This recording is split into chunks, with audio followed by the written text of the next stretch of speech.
సోకి నీ సోకు కందేనే వెలికి రాని వెర్రి ప్రేమ కన్నీటి ధారలోన కరుగుతున్నది నాదు శోకమోపలేక నీ గుండె బాధపడితే తాళనన్నది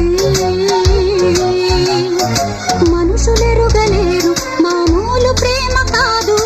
అగ్ని కంటే స్వచ్ఛమైనది మమకారమే ఈ లాలి పాటగా రాసేది హృదయమా ఉమాదేవిగా శివుని అర్ధభాగమైనాలోన నిలువుమా శుభలాలి లాలి జో